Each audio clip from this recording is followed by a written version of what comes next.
ICC men's टी20 world cup Asia qualifier मुकाबलों में नेपाल ने किया सबको धराशायी। आखिरी मुकाबले में समोआ को रौंद कर बना अपराजेय नेपाल के सूरमाओं ने समोआ को बेदर्दी से किया शिकार। मेमने की तरह दबोच कर किया चारों खाने चित्त। नेपाल के सूरमा हर एक मुकाबले में बेहद खतरनाक होते जा रहे हैं। एशिया पैसिफिक क्वालिफायर मुकाबलों में नेपाल ने अपने लगातार मैच जीतकर दबंगई के अंदाज से इस पूरी सीरीज का समापन किया। यूं तो पहले ही टी20 विश्व कप के लिए नेपाल क्वालिफाई कर चुका है, लेकिन समोआ के खिलाफ आखिरी मुकाबले में नेपाल के लिए एक रस्म अदायगी की तरह था।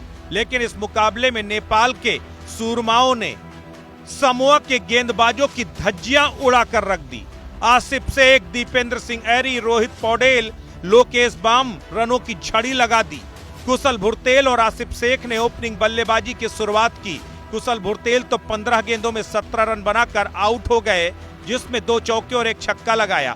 लेकिन आसिफ शेख बेहद ही विध्वंसक अंदाज में बल्लेबाजी करते रहे। आसिफ शेख ने जबरदस्त तूफानी बल्लेबाजी की। सिर्फ 41 गेंदों में 69 रनों की धुआंधार पारी खेली, जिसमें आसिफ शेख ने 7 चौके और 4 गगनचुंबी छक्के लगाए। उसके बाद दीपेंद्र सिंह ऐरी ने भी आज तीसरे नंबर पर आकर रनों की झड़ी लगा दी। दीपेंद्र सिंह ऐरी ने 33 गेंदों में 53 रनों की धुआंधार पारी खेली। दीपेंद्र सिंह ऐरी ने अपनी इस विध्वंसक बल्लेबाजी में 2 चौके और 4 छक्के जड़े। आज आरिफ शेख को मौका दिया गया कुशल मल्ला की जगह पर, लेकिन आरिफ शेख सिर्फ 9 रन बनाकर आउट हो गए। कप्तान रोहित पौडेल ने उसके बाद मोर्चा संभाला। 12 गेंदों में 21 रनों की तेज पारी खेलकर नॉट आउट रहे। रोहित पौडेल ने 1 चौका और 1 छक्का जड़ा। आज लोकेश बाम ने भी अपने हाथ खोले।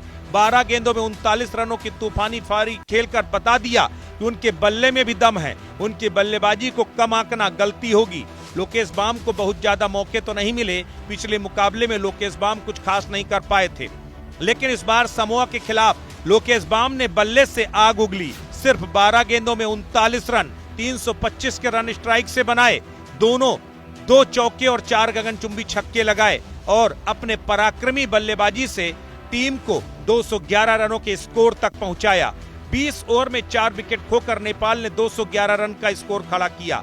उसके बाद बारी थी समोआ की, लेकिन समोआ के अगर सिर्फ 2 बल्लेबाजों को छोड़ दिया जाए तो नेपाली गेंदबाजों के आगे समोआ का कोई भी बल्लेबाज दहाई के अंकों तक ही नहीं पहुंच पाया। ओपनर बल्लेबाज सीन सोलिया ने 37 गेंदों में 40 रन 2 चौके और 1 छक्के की मदद से बनाया। उसके बाद बेंजामिन मेल्टा ने 14 गेंदों में 11 रनों की पारी खेली। उसके सिवा कोई भी बल्लेबाज दहाई के अंकों तक पहुंच ही नहीं पाया। नेपाल की तरफ से आज ललित राजवंशी को मौका मिला। राजवंशी ने 4 ओवर में 13 रन देकर 3 विकेट झटके। संदीप लामिछाने को 1 विकेट मिला। करण केसी को 1 विकेट मिला। कप्तान रोहित पौडेल को भी 1 विकेट मिला। नेपाल के गेंदबाजों ने कुछ इस तरह समोआ का शिकंजा कसा कि उसके बल्लेबाज उबर ही नहीं पाए। 11 रन पर समोआ का पहला बल्लेबाज, 25 रन पर दूसरा बल्लेबाज, 31 रन पर तीसरा बल्लेबाज, 52 रन पर चौथा बल्लेबाज, 77 रन पर पांचवा बल्लेबाज और 79 रन पर छठवां बल्लेबाज आउट हो गया।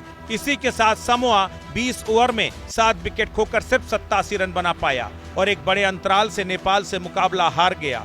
यूं तो हार और जीत के हिसाब से इस मैच का कोई मायने नहीं थे, लेकिन नेपाल ने अपनी दबंगई, अपने दबंग परफॉर्मेंस से ये बता दिया कि नेपाल की टीम को अब अगर कोई हल्के में ले रहा है तो वो गुस्ताखी कर रहा है। नेपाल ने अपने सभी मुकाबले जीते हैं। सबसे ज्यादा अंक हासिल करके पॉइंट टेबल पर टॉप पर रहा। नेपाल टीम टी20 विश्व कप में शामिल हो चुकी है। ऐसे में अब नेपाल का अगला फोकस CWC लीग 2 के मुकाबले होंगे, जहां अब नेपाल का अगला लक्ष्य 1 दिवसीय विश्व कप मुकाबलों में खुद को शामिल कराना होगा। लेकिन एशिया पैसिफिक क्वालिफायर मुकाबलों में नेपाल का ये प्रदर्शन लंबे समय तक याद रखा जाएगा।